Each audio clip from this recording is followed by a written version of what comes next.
اعوذ باللہ من الشیطان الرجیم بسم اللہ الرحمن الرحیم وَلَقَدْ زَرَعْنَا لِجَهَنَّمَ كَثِيرًا مِنَ الْجِنِّ وَالْإِنسِ۔ اس کے نیچے عنوان لکھا ہوا ہے متعلق دعوی ثانی۔ دعوی ثانی تھا اتباع وحی کا حکم اور تحریمات خود ساختہ چھوڑ دو، اپنی طرف سے حرام نہ کرو چیزیں، اس کے متعلق آیت ہے۔ اور البتہ تحقیق پیدا کیا ہم نے واسطے جہنم کے بہت ساروں کو جنوں میں سے اور انسانوں میں سے۔ اللہ نے جنوں اور انسانوں کو جہنم کے لیے تو پیدا نہیں کیا۔ قرآن پاک کے تو لفظ ہیں وَمَا خَلَقْتُ الْجِنَّ وَالْإِنسَ إِلَّا لِيَعْبُدُونَ۔ اللہ نے جنوں اور انسانوں کو تو عبادت کے لیے پیدا کیا۔ یہاں فرمایا ہم نے جنوں اور انسانوں کو جہنم کے لیے پیدا کیا، بہت ساروں کو۔ ایک لفظ عرض کرتا ہوں، اشکال ہی ختم ہو جائے گا۔ وَلَقَدْ زَرَعْنَا پر لکھنا ہے اپنے علم سے، بس، اور لے جہنم اس کے اوپر لکھنا ہے لام عاقبت۔ اب کیا مطلب ہوا آیت کا؟ میں اللہ کے علم میں ہے کہ بہت سارے جنوں اور انسانوں کا انجام یہ نکلے گا کہ وہ جہنم میں جائیں گے۔ کیا جملہ عرض کیا؟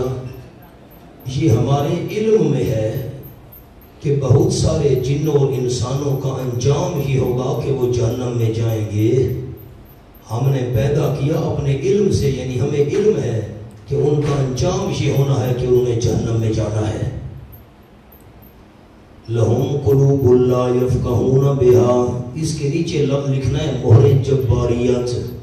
اصطلاحات میں عرض کیا تھا، بندہ پہلے شک کرتا ہے حق میں تو شک کے بعد ہو جاتا ہے گمراہ ضلال، اس کے بعد جب جھگڑا شروع کرتا ہے اہل حق سے جدال تو چوتھے نمبر پر مہر جباریت لگ جاتی ہے، پھر وہ انسان ہدایت پر نہیں آ سکتا۔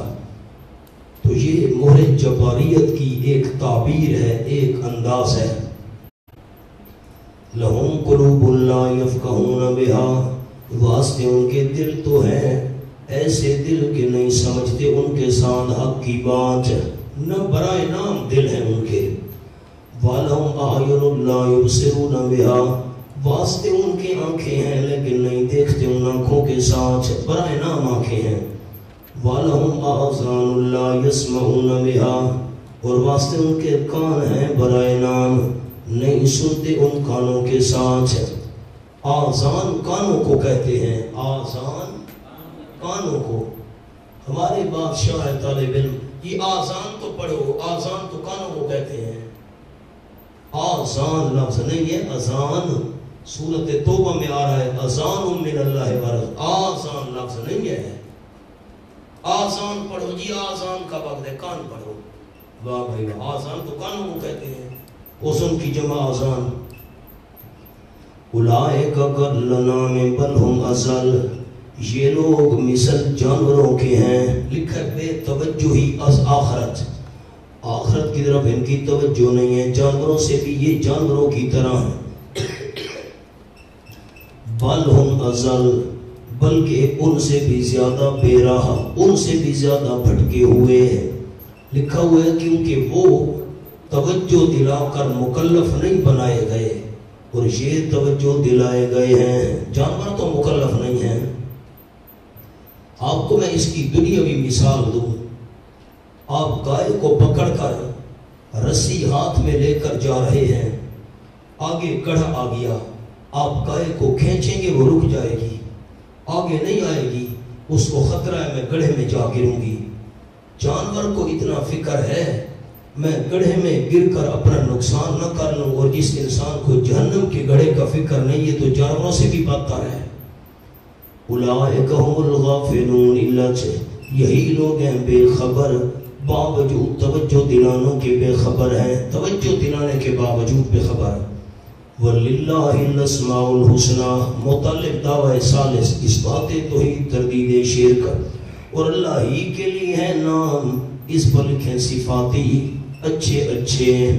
صفاتی ذاتی نام تو ایک ہے اللہ، صفاتی بہت سے ہیں. للہ خبر مقدم ہے، الاسماء مبتدا مؤخر ہے، اسماء موصوف، الحسنى صفت ہے. کون سے نام؟ مشکل کشا، حاجت روا وغیرہ، داتا عالم الغیب وغیرہ.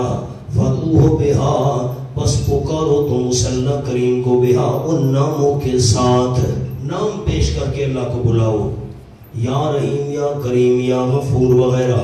وَذَرُوا الَّذِينَ يُلْحِدُونَ فِي أَسْمَائِهِ اور چھوڑ دو، بلکہ چھوڑ دو ان لوگوں کو، یلحدون جو ٹیڑھے چلتے ہیں، فی اسماء اللہ کے ناموں میں. ٹیڑھے چلنے کا کیا معنی؟ سامنے جملہ، اللہ کی صفات غیروں کو دیتے ہیں. ٹیڑھے چلنے کا کیا مطلب؟ اللہ کی صفات. سَيُجْزَوْنَ قریب بدلہ دیے جائیں گے ان اعمال کا جو وہ کیا کرتے تھے. وَمِمَّنْ خَلَقْنَا أُمَّةً سارا جہان گمراہ نہیں ہے، عنوان لکھا ہے، بلکہ مسئلہ اول کے متعلق ہدایت منیب کو ہوگی. اب مسئلہ بیان کریں.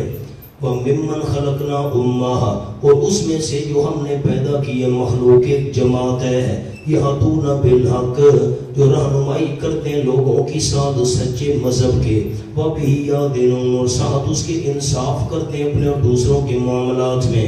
وَالَّذِينَ كَذَّبُوا بِآيَاتِنَا دفع شبہ بر تاخیر عذاب.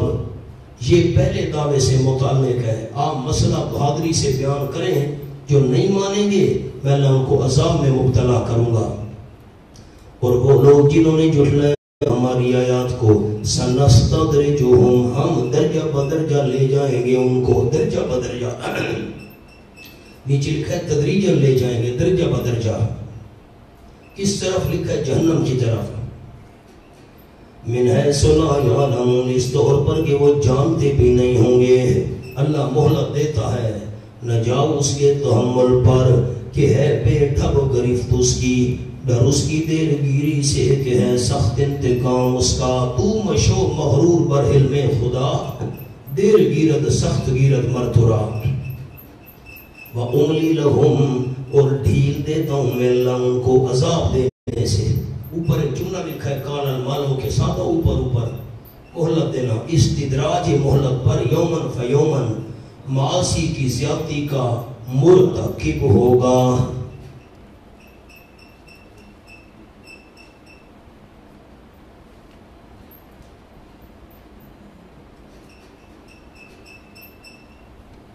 دن بدن گناہ کرے گا، عذاب بھی بڑھتا جائے گا. اِنَّا قیدی متین یقیناً داؤ میرا بڑا مضبوط ہے. قیدی داؤ. اولم یتفکروا زجر و بیان رسالت، عنوان تو پورا کریں. زجر و بیان رسالت، کیا انہوں نے غور فکر نہیں کیا؟ ما بے صاحب اس بات میں نہیں ان کے ساتھی کے ساتھ من جنہ کوئی جنون، کوئی پاگل پن تو نہیں لگا ہوا ساتھ نہیں، وہ مگر ڈرانے والے ہمدردی کی وجہ سے صاف صاف. پھر کافی عرصے بعد یہ لفظ آیا ہے نذیر. عرض کیا تھا راستے میں جا رہے ہیں، ڈاکو نے کہا ہینڈ صاحب سب کچھ نکالو، یہ نذیر نہیں ہے. نذیر کہتے ہیں ہمدردی سے جو ڈرائے، والد اولاد کو ڈراتے بیٹا آپ کے قریب نہ جانا جل جاؤ گے، وہ نذیر ہے، ہمدردی کی وجہ سے ڈرانے والا. اس لیے مانا کیا نہیں، وہ مگر ڈرانے والے ہمدردی کی وجہ سے صاف صاف. اولم ینظروا زجر برائے بیان توحید، لکھو تو صحیح زجر کے آگے برائے بیان توحید. کیا نہیں انہوں نے دیکھا فی ملکوت السماوات والارض، عجائبات میں، عجائبات آگے کر کے اس نے لکھ دیا عرض پر، یہ ملکوت کا ہے. اولم ینظروا فی ملکوت السماوات والارض، کیا نہیں دیکھا انہوں نے آسمان و زمین کے عجائبات میں ایک. وما خلق اللہ من شیء اور جو کچھ پیدا کیا اللہ کریم نے، یعنی کوئی چیز. یہ میری شے ماں کا بیان آ گیا. آپ کے پاس ایک لفظ لکھا ہوا ہے نیچے موسیٰ حق، یعنی دلیل توحید، جو حق کی طرف پہنچانے والی چیز ہے، دلائل، تاکہ توحید کا استدلالی علم ان کو حاصل ہوتا. علم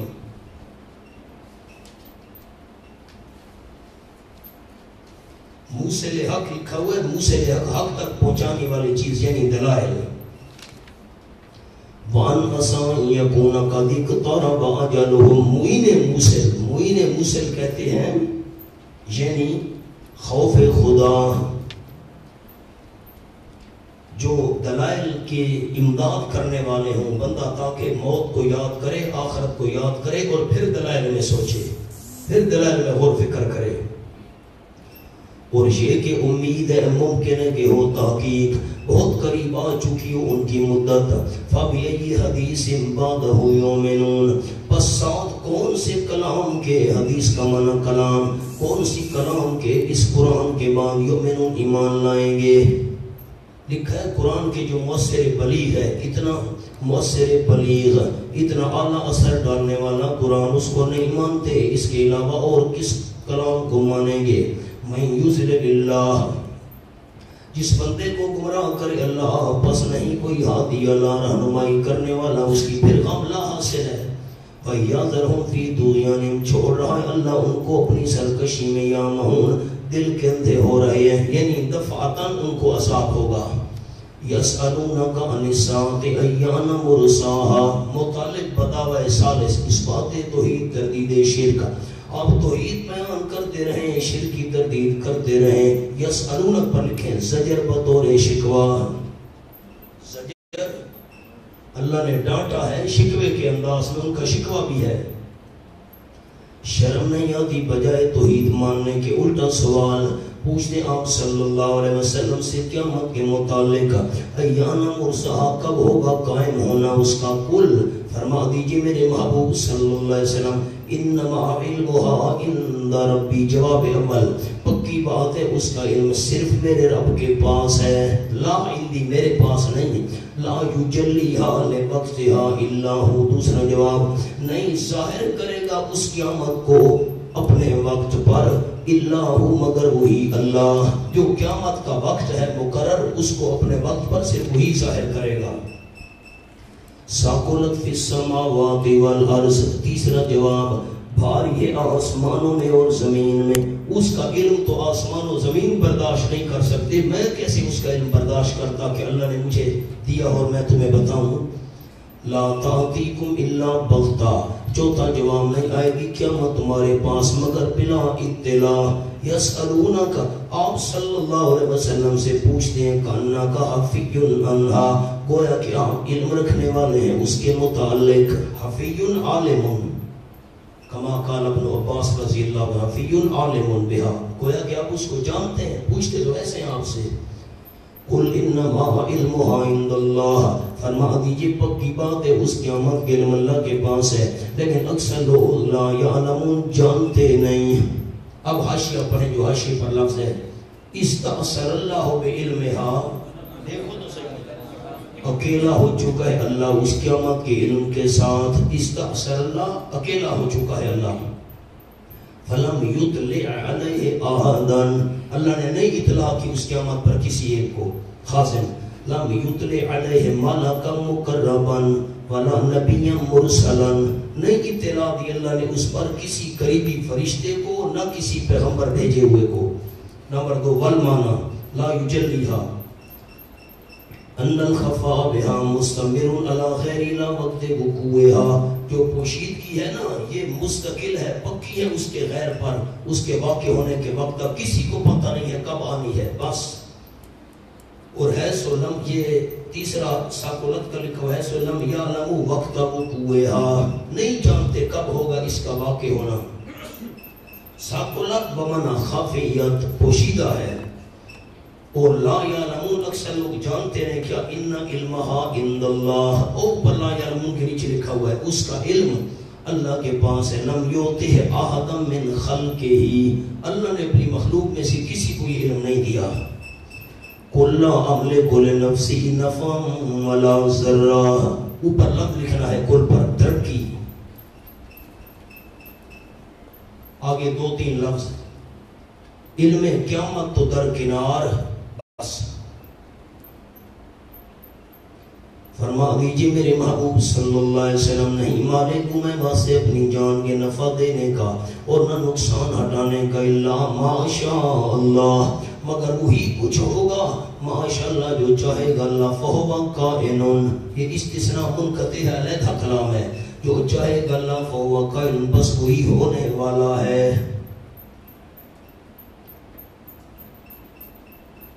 سامنے ایک جملہ لکھیں چھوٹا سا،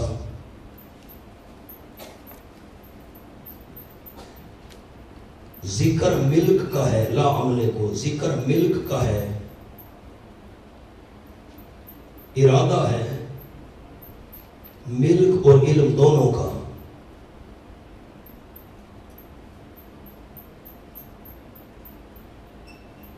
جس کا علم نہ ہو اس کا مالک کیسے ہو سکتا ہے؟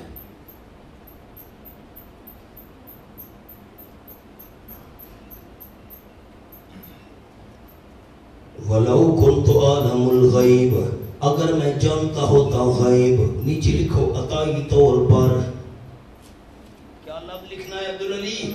عطائی طور پر لکھو۔ کچھ دوستوں کو یاد ہے میں نے لا عالم الغیب پر گفتگو کی تھی، ذاتی اور عطائی کی۔ جو صفت آپ کے لیے ثابت ہوگی عطائی ہوگی، کیونکہ آپ کا جو وجود ہے وہ عطائی تھا، اور جس چیز کی آپ سے نفی ہوگی عطائی کی نفی۔ کچھ ذہن میں ہے بات؟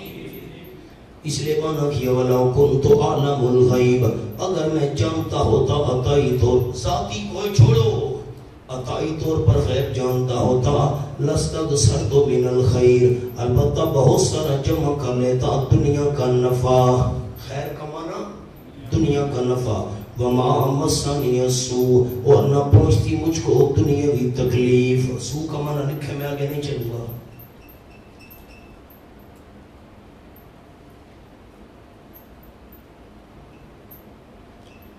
اگر میں عطائی طور پر غیب جانتا ہوتا، دنیا کا بہت نفع، دین کا نفع آپ کے پاس سب سے زیادہ تھا، خیال کرنا مراد کیا ہے، کون سا نفع؟ سمجھو مولانا آیت کو، کون سا نفع مراد ہے؟ دنیا کا۔ میں غیب نہیں جانتا، اگر میں غیب عطائی طور پر جانتا ہوتا دنیا کا نفع جمع بہت کر لیتا، مجھے تکلیف نہ پہنچتی۔ اب مجھے تکلیف پہنچ رہی ہے، دنیا کا بہت نفع میں نے جمع نہیں کیا کیونکہ میں عطائی طور پر غیب نہیں جانتا۔ سو کا معنی کیا کیا؟ برائی والا معنی نہیں کرنا، مہربانی فرماؤ۔ مجھے کوئی برائی نہ پہنچتی، مجھے برائی پہنچ رہی ہے، میں غیب نہیں جانتا۔ واہ بھائی واہ، پیغمبر کے قریب برائی کیسے آ سکتی ہے؟ کھولو سورۃ آل عمران۔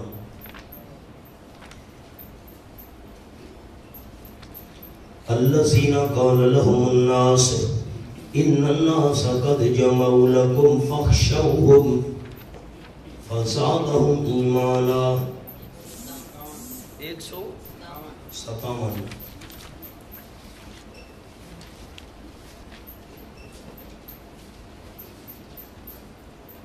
یہ الذین قال لهم الناس، وہ صحابہ کہا ان کو لوگوں نے، ان الناس قد جمعوا لکم، یقیناً مکے والے لوگوں نے بہت سامان جمع کیا ہے تمہارے لیے، فخشوہم، ڈرو ان سے، بڑا ہتھیار لے کر آنے والے ہیں، اسلحہ، فزادہم ایمانا، دشمنوں کی دھمکیاں زیادہ ہوتی گئیں، صحابہ کا ایمان زیادہ ہوتا گیا۔ صحابہ نے کہا حسبنا اللہ و نعم الوکیل، ہمیں اللہ کافی ہے، بابا کام بنانے والا ہے۔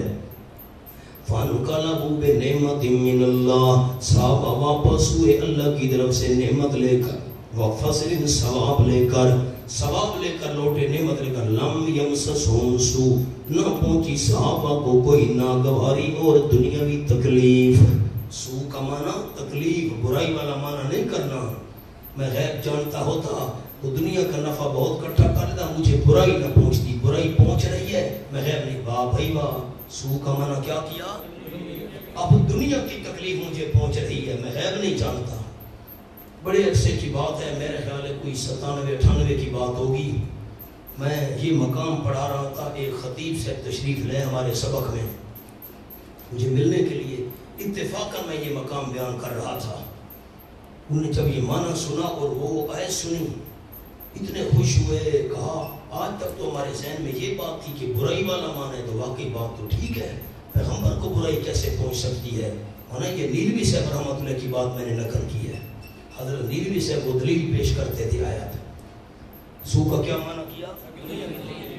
ان انا الا نذیر و بشیر لقوم یؤمنون. فریض نبیہ نہیں ہوں میں مگر ڈرانے والا ہوں ہمدردی کی وجہ سے، خوشخبری سنانے والا ہوں، لیکن فائدہ اس کو ہم کو ہوگا جو ایمان لانا چاہتے ہوں. حقیقی ایمان یا حکم ایمان، ہم نے فرق کیا تھا سورۃ القصص میں.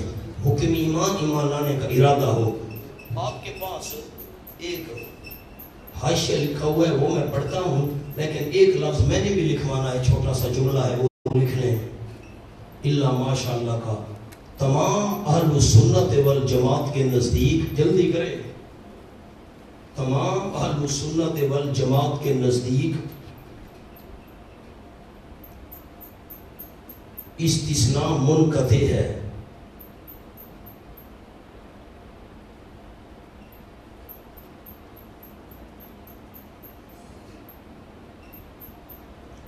مگر معتزلہ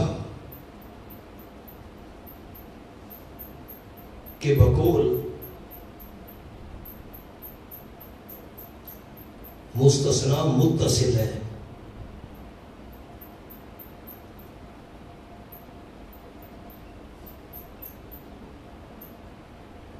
اگر متصل مراد ہو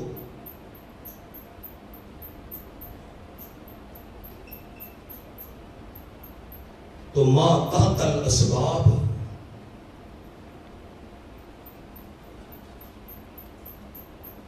مالک ہونا مراد ہوگا.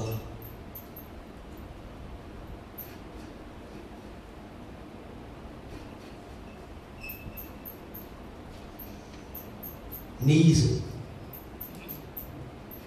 اگر متصل ہوتا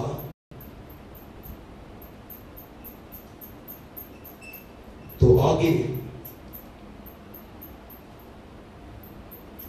لو کنت عالم الغیب یہ نہ ہوتا.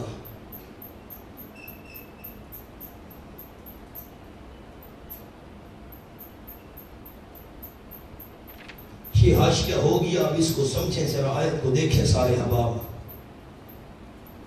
ہم نے کیا کہا کہ الا ماشاء اللہ میں استثناء ہے منقطع. یہ نئی کلام ہے، پچھلی کلام سے اس کا کوئی تعلق نہیں. میں اپنی جان کے نفع کا اور نقصان کا مالک نہیں ہوں. تمہارے اوپر عذاب آنا یہ تو نقصان ہے. جب میں اپنے نفع نقصان کا مالک نہیں، تمہارے نفع نقصان کا مالک کیسے ہو سکتا ہوں؟ تم مجھ سے قیامت کے بارے میں پوچھتے ہو، تو جس کا علم نہ ہو بندہ اس چیز کا مالک کیسے ہو سکتا ہے؟ اب معتزلہ کا زور یہ ہے، اور آج کل کے دور کے جو مشرکین ہیں ان کا بھی، کہ یہ استثناء متصل ہے، پچھلی بات سے اس کا تعلق ہے. کیا مطلب؟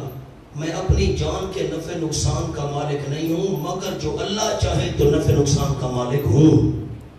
اللہ جتنا چاہے اتنا میں نفع نقصان کا مالک ہوں. تو اللہ چاہ رہا ہے، آپ نفع نقصان کے مالک ہیں، جو چاہیں کریں.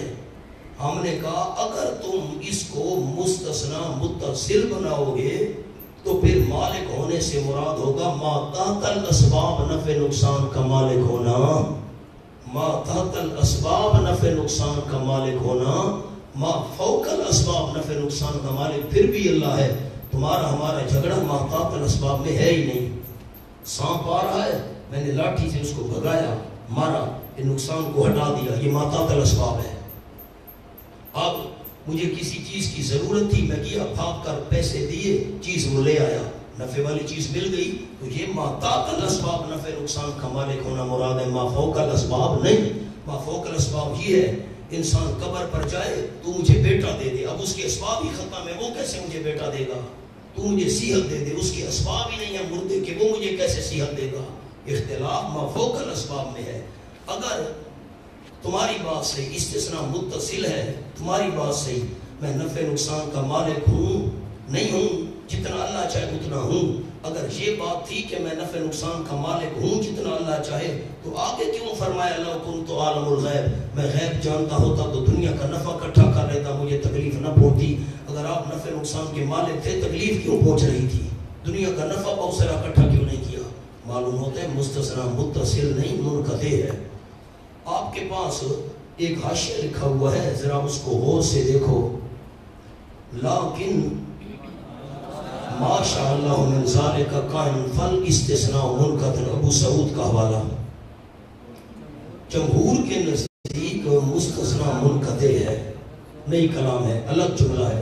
اگر پڑھو تو صحیح مولانا، زور سے مستثنیٰ متصل بناؤ تو معنی ہی ہوگا کہ نہیں مالک میں نفع و نقصان کا ما فوق الاسباب، مگر اتنی قدر جو اللہ پاک چاہ چکا ہے ما تحت الاسباب مالک کے لاٹھی سے سانپ کو دفع کر دیا. یہ اب ذرا بات بڑی مشکل ہے، ذرا غور کرنا، بڑے ساتھی غور کریں. لستکثرت من الخیر، میں اکٹھا کر لیتا خیر. اب چونکہ خیر میرے پاس نہیں ہے کیونکہ میں غیب نہیں جانتا. نہ خیر سے مراد دنیا کا نفع ہے. کیا مراد ہے؟ دین والا نفع تو سب سے زیادہ آپ کے پاس تھا. اب حاشی کو دیکھو، خیر دینی غیر مراد. کیا لکھا ہے یہاں؟ من الخیر سے خیر دینی مراد نہیں، وہ تو آپ کے پاس سب سے زیادہ تھی. مراد کیا ہے؟ خیر دنیاوی، خیر دنیا کا نفع. اچھا، الغیب مطلق غیب غیر مراد. کیا لکھا ہے؟ کیا مطلب؟ یعنی کچھ نہ کچھ غیب ہوتا مگر نفع نقصان کا نہ ہوتا. مطلق غیب سے کیا مطلب ہے؟ کچھ نہ کچھ غیب ہوتا نفع نقصان کا نہ ہوتا، تو پھر نقصان سے کیسے بچتے؟ نہ، یہ بھی مراد نہیں. جب کل غیوب غیر متناہیہ غیر مراد. کیا لکھا ہے؟ پڑھو. کل غیوب غیر متناہیہ، تمام کے تمام غیب جن کی انتہائی نہ ہو وہ مراد نہیں ہے. کیوں؟ نفع نقصان کے لیے کل غیب غیر متناہیہ کی کیا ضرورت؟ آگے خاص غیب، یہ اصل جملہ ہے. خاص غیب متعلقہ باسباب المضار والمن، جو فائدے اور نقصان کے ماتعاطل اسباب ہیں نفع نقصان، وہ مراد ہے. آگے الغیب نفی غیب ذاتی غیر مراد. نفی ذاتی مراد نہیں ہے. جب آپ کا وجود عطائی ہے تو نفی بھی عطائی کی ہوگی.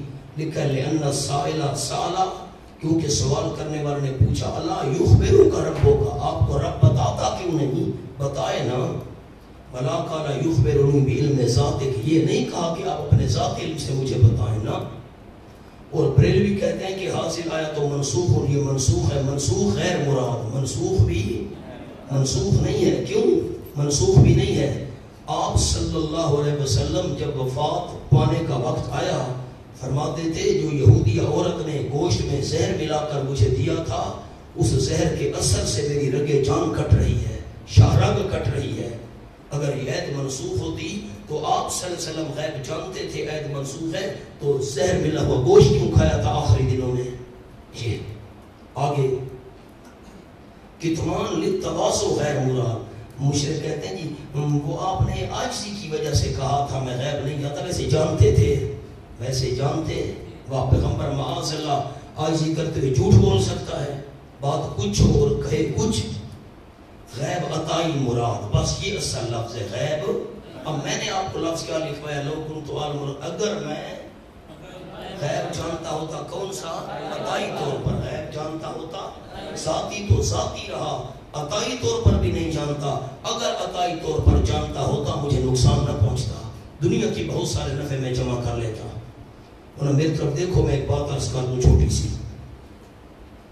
ایک جھوٹی اسرائیلی روایتیں ہمیں تو یہ بیان کر کے بھی بہت نا عجیب کیفیت محسوس ہوتی ہے.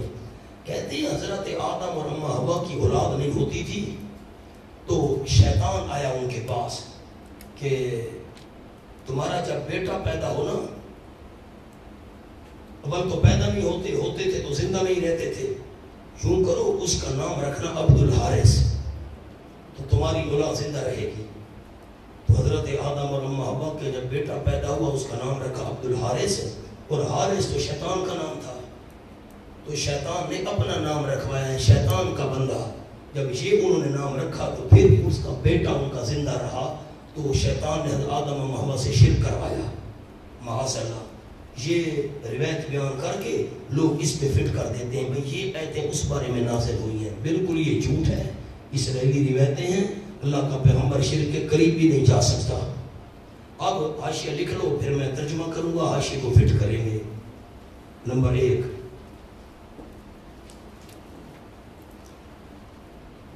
بقول مولانا حسین علی رحمہ اللہ،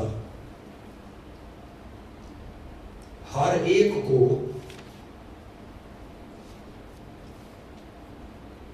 اپنے اپنے باپ سے پیدا کیا۔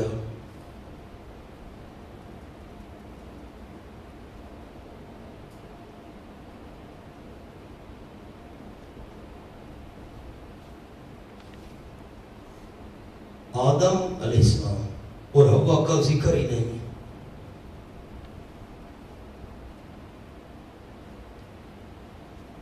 نمبر 2، ذکر آدم علیہ السلام بطور تمہید ہے۔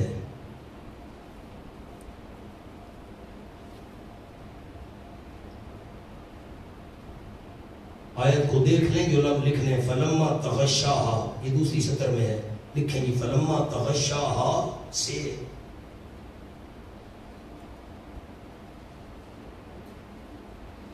اولاد آدم کی طرف انتقال ہے۔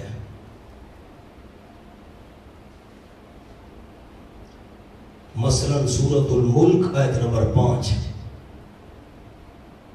اب میں معنی کرتا ہوں پھر حاشیہ فٹ کروں گا، دیکھیں۔ هو الذی خلقکم من نفس واحدہ، متعلق بدعوی ثانی، دعوی ثانی تھا اتباع وحی کا حکم، اور غیر اللہ کی نظر و نیاز سے بچو، اپنی طرف سے تحریمیں نہ کرو، شرک چھوڑو۔ وہ اللہ کریم وہ ہے، خالقکم من نفس واحدہ، جس نے تمہیں پیدا کیا ایک جی سے، ایک انسان سے، وجعل منہا زوجہا، ہم سارے ایک انسان کے بنے ہوئے، سب کا باپ ایک نہیں، ورنہ ہر انسان کا باپ ایک ایک ہے کہ انسان کے باپ زیادہ ہوتے ہیں؟ چپ کر گئے ہو؟ ہم سب جتنے بھی ہیں سب کا باپ ایک ہے، میرا اپنا ایک باپ، آپ تمام کا ہر ایک کا ایک ایک باپ، کو دو دو باپ تو معاذ اللہ نہیں ہوتے کسی انسان کے، ایک ایک باپ ہوتا ہے۔ حضرت فرماتے ہیں ذکر ہی انسان کا ہے، عام انسان کا، ہر ایک کو ایک باپ سے پیدا کیا، میرا باپ ایک، دوسرے کا ایک، تیسرے کا ایک، ایک آدمی کے 3 3 4 4 5 5 10 10 باپ تو نہیں ہوتے۔ پتہ نہیں میرا جملہ سمجھا بھی ہے کہ نہیں ساتھی ہے؟ هو الذی خلقکم من نفس واحدہ، ذکر ہی عام میاں بیوی کا ہے، آدم علیہ السلام کا ذکر ہی نہیں، اما حوا کا ذکر ہی نہیں۔ هو الذی خلقکم من نفس واحدہ، واللہ کریم ہے، جس قرآن لوگ ہے نا عبدالعلی وہ ہے، هو الذی خلقکم من نفس واحدہ، واللہ کریم ہے جس نے پیدا کیا تم کو ایک نفس سے، ایک انسان سے، باپ ایک ہے ہر کسی کا، وجعل منہا زوجہا، اور بنائی اللہ نے اس کی جنس میں سے اس کی بیوی، باپ بھی انسان ہے ہمارا اور ماں بھی ہماری انسان ہے، جنس میں سے، منہا من جنسہا، اور اس کی تائید لکھی ہوئی ہے جعل لکم من انفسکم ازواجا، سورۃ الروم کھولو۔ وَمِنْ آيَاتِهِ أَنْ خَلَقَ لَكُم مِّنْ أَنفُسِكُمْ أَزْوَاجًا لِتَسْكُنُوا إِلَيْهَا، صفحہ 824، اٹک 824۔ وَمِنْ آيَاتِهِ، دوسری سطر 824، اللہ کی قدرت کی نشانیوں میں سے ہے کہ اس نے پیدا کی تمہارے فائدے کے لیے من انفسکم ازواجا، تمہاری جنس میں سے بیویاں، تم بھی انسان بیویاں بھی انسان، کیوں؟ لتسکنوا الیہا، تاکہ آپس میں لڑائی کرو، وجعل بین، لتسکنوا کا معنی کر رہا ہوں تاکہ بیوی تمہیں سینڈل سے مارے، یہ معنی ہے لتسکنوا الیہا۔ میں نے یہاں عرض کیا تھا جو سورۃ روم میں تھے، یہ تو اللہ کا احسان ہے کہ بیوی انسان ہے، بیوی ہوتی جن۔ جب ہم سبق پڑھ کر تھکے ہارے جاتے ہوا کہ بلاں بن کر بیٹھے، بلاں بنی ہوئی ہے، خوش ہو جاتے ہیں، ہم ساری تھکاوٹ اتر جاتی، وہ بلاں کو دیکھ کر او بلاں بیٹھی ہے۔ تھکے ہارے جاتے میں روٹی، اچھا وہ بلی بن جاتی، روٹی دو، یہ روٹی دے رہی ہے، واہ بھائی بھائی، خوش ہو جاتے ہیں، واہ بھائی واہ۔ اچھا وہ ہوتی جن، جن نام مراد ہے وہ شریر مخلوق ہے، وہ کھانا نہیں ہے، کھانا کدھر بھائی؟ یہ بیوی جنس میں سے بنائی، لے تسکنو الیہا، تاکہ تم سکون حاصل کرو اس کی طرف۔ حاشیہ پڑھو، قاضی ایاز رحمہ اللہ نے لکھا ہے کہ ہر خواہش پوری کرنے سے دل میں ظلمت پیدا ہو جاتی ہے، مگر اپنی گھر والی سے خواہش پوری کرنے سے قلب منور ہوتا ہے، کیونکہ اس میں اطمینان قلب ہے۔ کیا پتہ آپ کو؟ آ جاؤ جی۔ فرمایا فلما، یہ عام میاں بیوی کا ذکر ہو رہا ہے۔ میں جعل منہا زوجہا، بنائی اللہ نے اس کی جنس میں سے اس کی بیوی، وہ بھی انسان، مرد عورت بھی انسان۔ مانا کس کا ذکر ہو رہا ہے؟ حضرت آدم و حوا کا، نام عام میاں بیوی کا۔ لیسکن الیہا، تاکہ وہ سکون حاصل کرے اس عورت کی طرف۔ عام عورت کا ذکر ہے، عام مرد کا ذکر ہے، کوئی حضرت آدم و حوا کا ذکر نہیں۔ فلما تغشاہا، پر جب کہ مرد ڈھانپ لیتا ہے اس عورت کو ڈھانپ لیتا ہے، کیا معنی؟ یعنی جمع کرتا ہے۔ حملت حملا خفیفا، اٹھاتی ہے وہ عورت بوجھ ہلکا ہلکا سا۔ اب جو ہے استقرار رحم، یہ بچہ بننا شروع ہو گیا۔ فمرت بھی، بس چلتی پھرتی رہتی ہے اس کے ساتھ، بے تکلم ہو کر، گھر کے کام کاج ہو رہے ہیں۔ فلما اسکنت، جب کہ بھاری ہو جاتی ہے، پیٹ بڑا ہو گیا، بچہ بڑا ہو گیا پیٹ میں، دعا اللہ ربہما، دونوں پکارتے ہیں اللہ کو جو ان دونوں کا رب ہے۔ کیا کہتے ہیں؟ لئن آتیتنا صالحا، البتہ اگر دیا تو نے ہم کو تندرست بچہ۔ صالحا کا معنی یہاں نیک نہیں ہے، صالحا کا معنی صحیح اعضاء والا، تندرست بچہ تو نے اللہ ہم کو دیا، ضرور بھی ضرور ہو جائیں گے ہم شکر کرنے والوں میں سے۔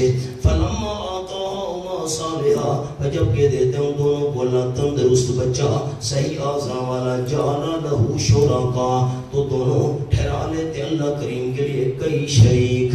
فیما آتاہما، اس بچے میں جو اللہ نے ان دونوں کو دیا، نام رکھا حسین بخش، علی بخش، امام بخش، پیراں دتا، پیروں نے دیا ہے، ٹھیک، پیر بخش، شریک بنا لیتے، اعتقاداً عملاً قولاً، عقیدہ یہ رکھتے ہیں فلاں نے دیا ہے، زبان سے کہتے ہیں پیراں دتا، پیر بخش، اور عملاً دربار پر جا کر نظر نیازیں شروع کر دی۔ فَتَعَالَ اللَّهُ عَمَّا يُشْرِكُونَ، پس اللہ بلند ہے ان سے جن کو یہ شریک کر رہے ہیں۔ دوسرا قول سنو،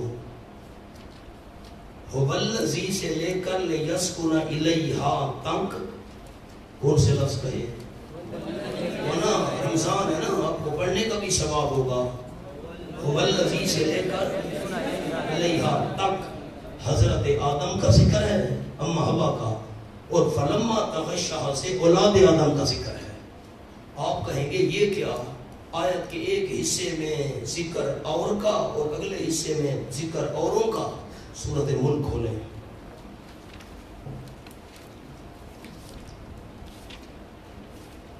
صفحہ ہے 1135، آخری 3 سطریں ہیں۔ وَلَقَدْ زَيَّنَّا السَّمَاءَ الدُّنْيَا بِالْمَصَابِيحِ، البتہ تحقیق خوبصورتی دی ہم نے آسمان دنیا کو چراغوں کے ساتھ۔ یہ جو پہلا آسمان ہے اس کو کہتے ہیں آسمان دنیا، اللہ نے چراغ روشن کر دی، رات کو ستارے چمکتے ہیں۔ وَجَعَلْنَاهَا رُجُومًا لِلشَّيَاطِينِ، اور بنایا ہم نے ان ستاروں کو مارنے کا ذریعہ واسطے شیطانوں کے۔ اب دیکھو، جو آسمان دنیا کو چراغ بن کر خوبصورت کر رہے ہیں وہ ستارے اور ہیں، اور جو شیطانوں کو مارنے کے لیے وہ ستارے اور ہیں۔ آیت ایک ہے، پہلے حصے میں مراد اور ستارے اور دوسرے حصے میں مراد اور ستارے۔ آؤ یہاں بھی پہلے حصے میں مراد آدم اور اما حوا، اور اگلی آیت کے حصے کے اندر مراد اولاد آدم۔ جب مرد ڈھانپ لیتا ہے، اب یہاں سے کس کا ذکر شروع ہو گیا؟ اولاد آدم کا۔ وہ قصہ ہی غلط ہے کہ انہوں نے شرک کیا تھا، معاذ اللہ۔ اَيُشْرِكُونَ مَا لَا يَخْلُقُ شَيْئًا، کیا شریک کرتے ہیں ان کو جو نہیں پیدا کر سکتے کوئی چیز۔ ترقی، وَهُمْ يُخْلَقُونَ، ڈرانے کے وہ خود پیدا کیے جاتے ہیں، خود مخلوق ہیں۔ اور ترقی، وَلَا يَسْتَطِيعُونَ، نہیں طاقت رکھتے واسطے ان کے مدد کرنے کی۔ اور ترقی، وَلَا أَنفُسَهُمْ يَنصُرُونَ، اپنی جانوں کی مدد کر سکتے ہیں۔ إِن تَدْعُوهُمْ إِلَى الْهُدَىٰ لَا يَتَّبِعُوكُمْ، نیچے لفظ لکھا ہوا ہے بعض معبودان باطلہ، اور بعض اس سے کفار مراد لیتے ہیں۔ میں 2 معنی کروں گا، آپ غور کریں۔ وَإِن تَدْعُوا اگر تم مومنو بلاؤ ہم ان کفار کو، اور ہی نہیں کیا، مومنو تم دعوت دو ہم ان کفار کو الی الہدا، طرف ہدایت کے، لا یتبعوکم نہیں اتباع کریں گے وہ کافر تمہاری۔ کون دعوت دے؟ تم ایماندار، ایک معنی۔ اب دوسرا معنی سنو، وَإِن تَدْعُوهُمْ اور اگر بلاؤ تم کافروں ہم ان معبودان باطلا کو، اگر بلاؤ تم کافر ان معبودان باطلا کو، اِلَى الْهُدَى طرف رہنمائی کے، بگاؤ ہماری رہنمائی کرو، تو لا یتبعوکم نہیں رہنمائی کریں گے وہ معبودان باطلا کم تمہاری کافروں، سواؤں علیکم دعوتموہم برابر ہے تم پر کہ بلاؤ تم ان کو یا تم صامتون خاموش رہو، ان کی طاقت ہی نہیں ہے کہ وہ تمہاری رہنمائی کر سکیں۔ ان الذین تدعون من دون اللہ تنویر دعوی صوم، اس بات توحید تردید شرک والا دعویٰ، یقیناً جن ہستیوں کو تم پکارے اللہ کریم کے سوا عباد وہ بے اختیار ہیں، بندے ہیں، عباد عبد مانا بے اختیار ہیں، امثالکم تم جیسے ہیں، عاجز ہونے میں تم عاجز وہ بھی عاجز، فَادْعُوهُمْ پس پکارو تم ان کو، فَلْيَسْتَجِيبُوا لَكُمْ چاہیے کہ جواب دیں وہ تم کو اگر تم سچے ہو اعتقاد الوہیت میں، تم کہتے ہو ان کے پاس الہ والی صفتیں ہیں، ان کو بلاؤ اگر تم سچے ہو، تمہیں جواب کیوں نہیں دیتے؟ دربار پر جاؤ، مزار پر آواز دو اس کو، اگر تم سچے ہو کہ یہ حاجت روا مشکل کشا ہے، خالی جواب تو دے کر دکھائے، وہ جواب دینے کی طاقت نہیں رکھتا، تمہاری دعا پکار کو قبول کرنے کی طاقت نہیں رکھتا، الہ کیسے بن سکتا ہے؟ اللہم ارجن یمشون بہا استجابت کیا کریں گے؟ فلیستجیبوا جب آلات استجابت سے خالی ہیں۔ اب دو مطلب ہیں، معبودان باطلا یا کفار مراد ہے، دونوں معنی سنو۔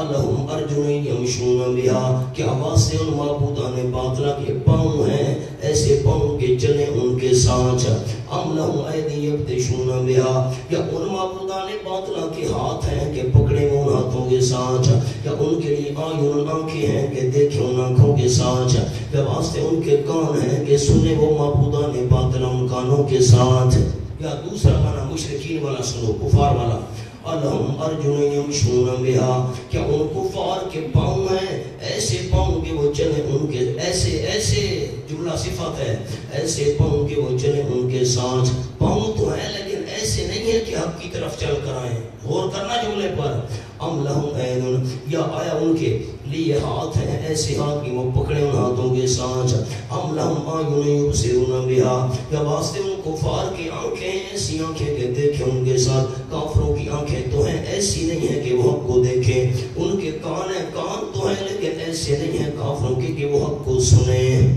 سحری کان ہیں، دل بہرے ہو چکے ہیں، دل گونگے ہو چکے ہیں، دل کے ساتھ وہ حق کو نہیں دیکھتے وغیرہ۔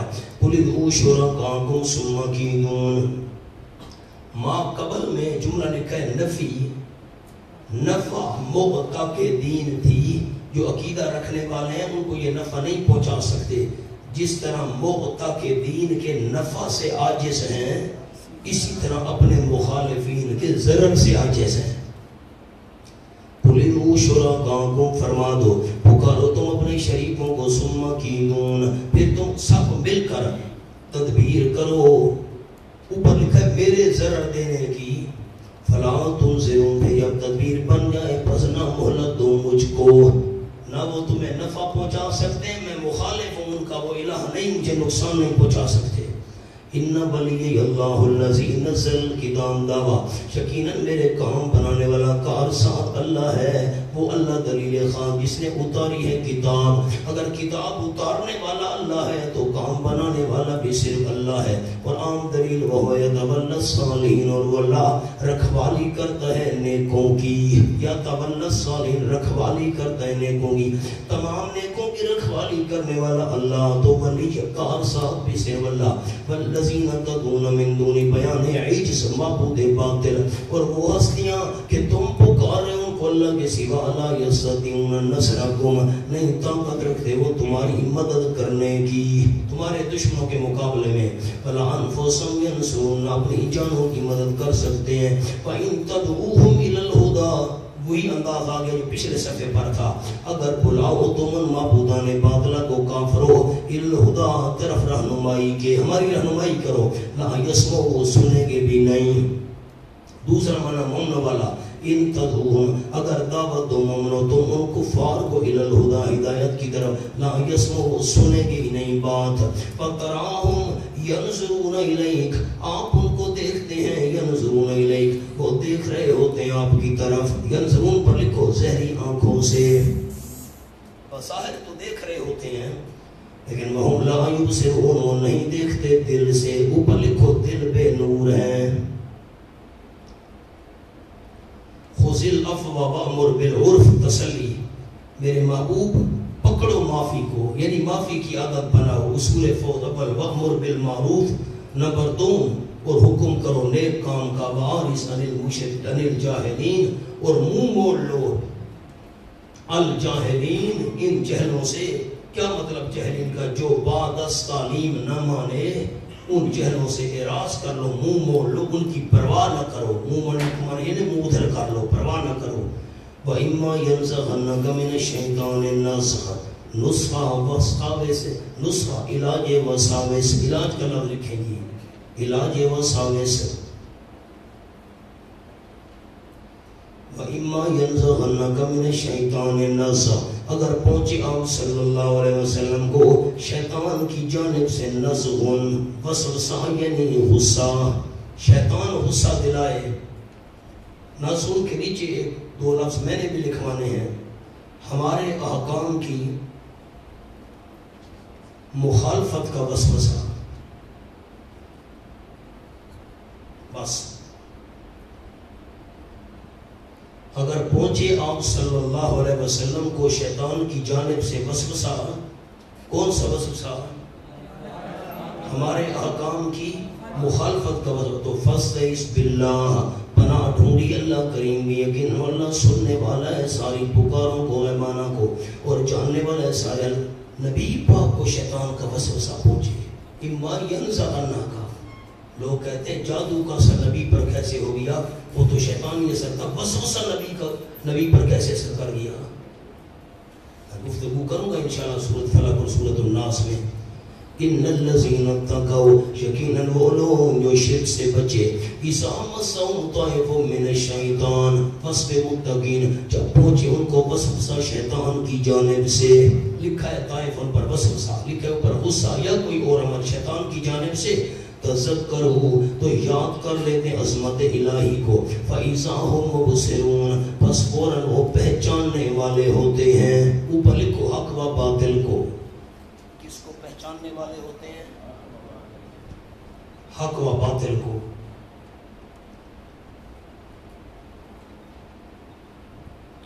ثمرہ تذکر لکھا ہے جب عظمت الہی کو یاد کرتے ہیں تو نتیجہ کیا نکلے حق اور باطل کو پہچان لیتے ہیں اب یوں کریں نا ساتھی طائف من الشیطان شیطان پر لکھو 2 نیچے آؤ اخوان غور سے پہلے سننا جلدی نہ کرنا اخوان پر لکھنا ہے 3 اور اخوانہم ہم پر لکھنا ہے 2 آگے یمدونہم یمدونہ پر لکھنا ہے 2 اور ہم پر لکھنا ہے 3 اب میں 2 کو 2 سے ملاؤں گا 3 کو 3 سے ملاؤں گا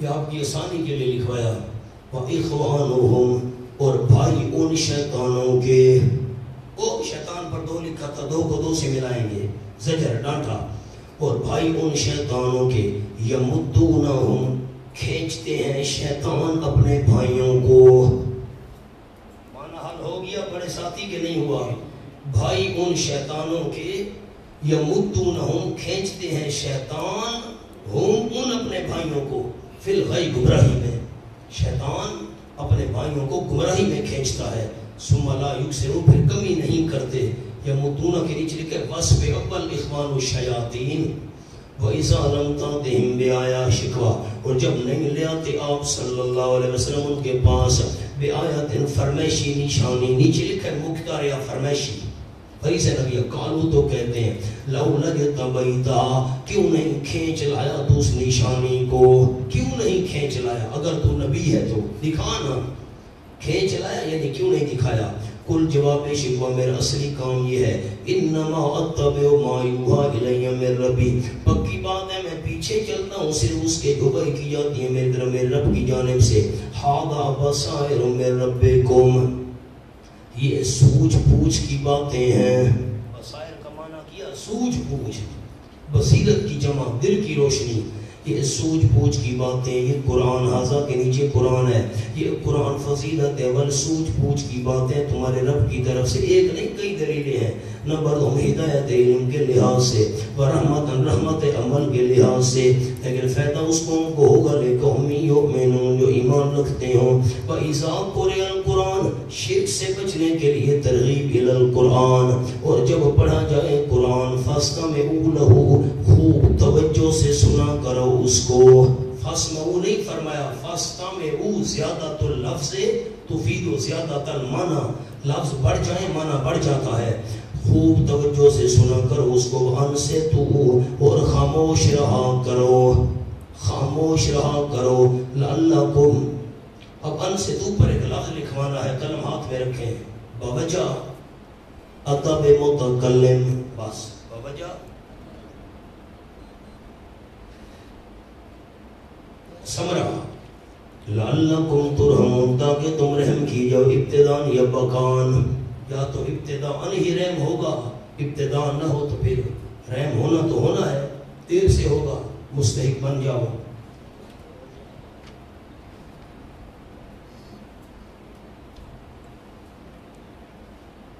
حاشیہ ایک لکھوانا ہے فَاسْتَمِعُوا لَهُ وَأَنصِتُوا لَعَلَّكُمْ تُرْحَمُونَ،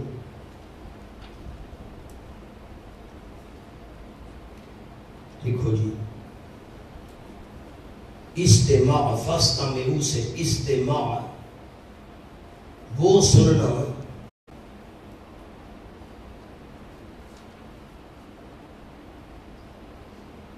جو قصد اور توجہ سے ہو،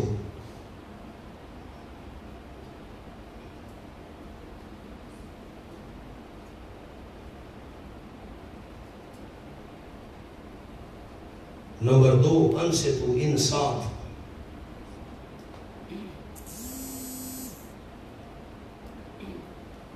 متکلم کے ادب کی وجہ سے خاموش رہنا،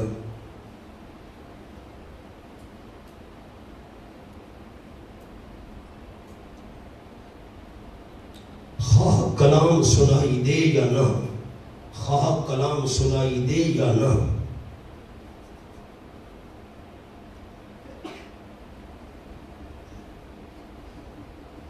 آیت کو دیکھیں، جب قرآن پڑھا جائے تو خوب توجہ سے سنو اس کو، استماع کس سننے کو کہتے ہیں؟ جو قصد اور توجہ سے ہو، ارادہ بھی ہو اور توجہ بھی بندہ کرے، اور لہو میں جو لام ہے نا فاستمعوا لہو بڑے ساتھی، یہ اختصاص کا ہے، کیا معنی؟ پوری توجہ، پورا ارادہ، پورا قصد کلام خدا بندی کو سننے میں خرچ کرو، اور یہ جو انصات ہے نا، انصات اور سکوت میں فرق ہے، میری طرف دیکھیں میں عرض کروں، یہ میں بیٹھا ہوں چپ کر کے، اس کو کہتے ہیں سکوت، ایک شخص تنہائی میں بیٹھا ہے چپ کر کے، یہ سکوت ہے، اس کو انصات نہیں کہیں گے، انصات ہوتا ہے ادب کی وجہ سے، احترام کی وجہ سے چپ رہنا، انصات ادب کی وجہ سے چپ رہنا۔ اب دیکھیں ایک آدمی بات کر رہا ہے، اب میں خاموش بیٹھا ہوں، اس کی بات سن رہا ہوں، اس کو انصات کہتے ہیں اگر میں ادب کی وجہ سے اس کی بات سنوں۔ ایک آدمی تنہائی میں بیٹھا ہے، اکیلا بالکل چپ بیٹھا ہے، کوئی نہیں ہے آس پاس، خیال کرنا میرے لفظوں کو، دھیان سے سنیے، چپ کر کے بیٹھا، یہ تنہائی ہے، اکیلا ہے کمرے میں، اس کو سکوت کہیں گے، کیا کہیں گے؟ انصات نہیں کہیں گے۔ انصات ہوتا ہے کوئی بات کرنے والا بات کر رہا ہے، تم ادب کی وجہ سے خاموش رہو، چاہے وہ آواز تم تک پہنچے یا نہ پہنچے، ایک بندہ یہاں مسجد کے محراب میں تقریر کر رہا ہے، باہر بندے بیٹھے، آواز نہیں پہنچ رہی لیکن وہ خاموش بیٹھے ہیں. متکلم کا ادب ہے، کلام کرنے والے کا ادب ہے، آواز ہم تک پہنچے یا نہ پہنچے ہم نے خاموش بیٹھنا ہے. تو متکلم کے ادب کی وجہ سے خاموش بیٹھنے کو کہتے ہیں انصات. آواز پہنچے یا نہ پہنچے. اب سمجھنا، میری طرف دیکھنا، بیٹا نیچے نہ دیکھو، مولانا نیچے نہ دیکھو. امام صاحب قرآن پڑھ رہا ہے، پچھلے مقتدی تک آواز پہنچے یا نہ پہنچے، اس نے ادب کی وجہ سے خاموش رہنا ہے. اس کو کہتے ہیں انصات. ورنہ حاشیے پر جملہ پڑھو. قال احمد بن حنبل، امام احمد بن حنبل نے فرمایا اجمع الناس، تمام لوگوں کا اجماع اور اتفاق ہے اس بات پر الا انہا نزلت فی الصلاۃ، کہ یہ آیت نماز کے بارے میں نازل ہوئی. کس بارے میں؟ سارے پڑھو گے، آگے چلوں گا. نماز جب امام صاحب پڑھا رہا ہے تو تم نے چپ رہنا ہے اور خوب توجہ سے سننا ہے، اور متکلم کے ادب کی وجہ سے چپ رہنا ہے، چاہے امام کی قرات تمہیں سنائی دے یا نہ سنائی دے. آگے پڑھو. آگے غیر مقلد، غیر مقلدین نے کہا کہ یہ آیت خطبے کے بارے میں ہے. کس بارے میں؟ بھئی نماز کے بارے میں نہیں ہے. امام فاتحہ پڑھ رہا ہے، تم پڑھو، چپ نہ کرو، توجہ سے نہ سنو، تم بھی ساتھ ساتھ پڑھو. یہ آیت تو خطبے کے بارے میں ہے. کون سا خطبہ؟ جمعے کا. پڑھو آگے. یہ خطبہ جمعہ کے بارے میں نہیں، کیونکہ جمعہ مکے میں فرض نہیں ہوا تھا بلکہ مدینے میں فرض ہوا تھا. یہ سورت مکی ہے. یہ سورت خیال کرنا، مکے کے آخری جو ایام تھے آپ صلی اللہ علیہ وسلم کے، جب آپ معراج پر گئے تو نماز فرض ہو چکی تھی، اور جمعہ یہ مدینے میں جا کر ہوا ہے. آپ نے قائم کیا مسجد جمعہ بھی وہاں کھڑی ہے مدینہ طیبہ میں آج تک. تو اگر یہ کہا جائے کہ یہ آیت خطبے کے بارے میں ہے، امام خطبہ پڑھے تم توجہ سے سنو چپ رہو، تو یہ آیت مکی ہے اور خطبہ جمعہ والی بات تو مدینہ میں تھی. معلوم ہوتا ہے اس کا تعلق خطبہ جمعہ سے نہیں ہے، اس کا تعلق کس سے ہے؟ نماز سے. یہ تو ہم نے غیر مقلدین کو جواب دیا، لیکن یہ سن لیں آیت عام ہے، خطبے کے بارے میں بھی ہے، نماز کے بارے میں بھی ہے، قرآن کی تلاوت کے بارے میں بھی ہے. بات سمجھ آ گئی؟ اچھا غور کرو.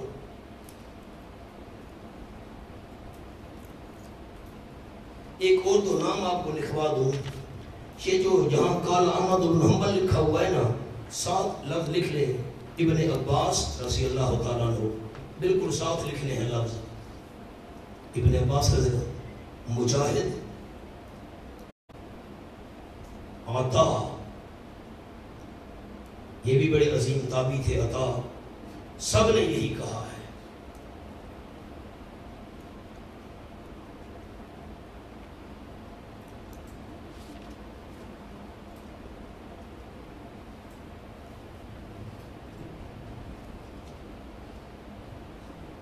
اب ساتھی میری طرف دیکھیں، سر اٹھائیے، مہربانی فرمائیے، قلم شلم رکھ دیں. آپ میری طرف دیکھیں سارے احباب. حضرت ابن عباس رضی اللہ عنہ، حضرت مجاہد، حضرت عطا اور امام احمد بن حنبل وغیرہ تمام کہتے ہیں کہ یہ آیت نماز کے بارے میں اتری ہے. جنہوں نے دورہ حدیث شریف پڑھ لیا خوش نصیب ہیں، اور جو دورہ حدیث تک پہنچیں گے تو امام بخاری رحمۃ اللہ علیہ کا استاد ہے امام نسائی. نسائی شریف میں امام نسائی نے باب باندھا ہے، باب و تأویل قولہ تعالی وَإِذَا قُرِئَ الْقُرْآنُ فَاسْتَمِعُوا لَهُ وَأَنصِتُوا لَعَلَّكُمْ تُرْحَمُونَ. کس نے باب باندھا؟ یہ بتاؤ تو صحیح مولانا. امام نسائی. یوں کرو نا، جملہ لکھ لو، بھول نہ جائے.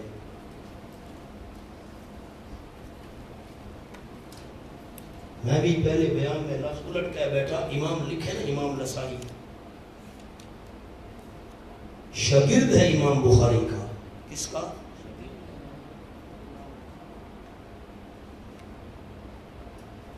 عنوان لکھ لیں نسائی شریف کا، تأویل قولہ تعالی.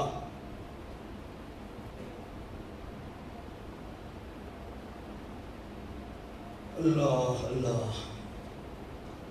اذا قرئ القرآن آگے پوری آیت.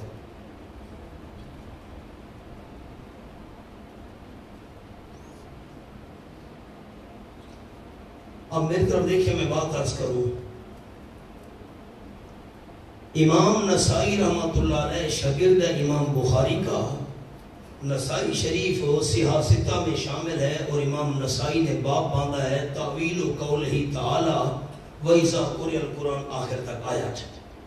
یہ عنوان باندھ کر امام نسائی نے اس عنوان کے تحت حدیث پاک ذکر کی ابو ہریرہ رضی اللہ تعالیٰ عنہ کی. حدیث کے الفاظ سنیں.